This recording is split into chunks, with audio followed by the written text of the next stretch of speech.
Welcome to Sweet Life Beat Life. We hope this video helps.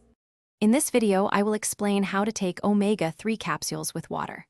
First, make sure you have your omega-3 capsules readily available, along with a full glass of water. Room temperature water is often best, as it can make swallowing the capsule much smoother. Always take a moment to review the specific dosage recommendations provided on your supplement's packaging. This ensures you are taking the correct amount for your individual needs, typically 1 or 2 capsules daily. Now, let's get to the actual swallowing. Place a single omega-3 capsule directly onto your tongue.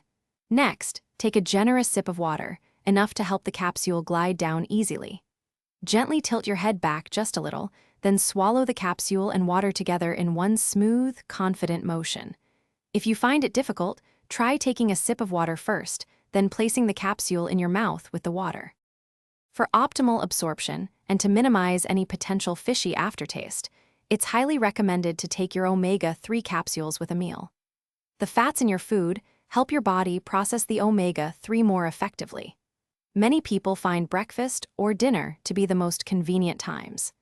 Establishing a consistent daily routine, perhaps taking it with your largest meal, will help you remember and maximize its benefits over time. Remember, it's crucial not to chew the omega-3 capsule. Swallowing it whole prevents any unpleasant fishy taste. Proper storage is also important. Keep your capsules in a cool, dry place, away from direct sunlight, to maintain their potency. If you have any underlying health conditions, are pregnant, or are taking other medications, always consult with a healthcare professional before starting any new supplement regimen. Thanks for watching. Consider subscribing if we helped you.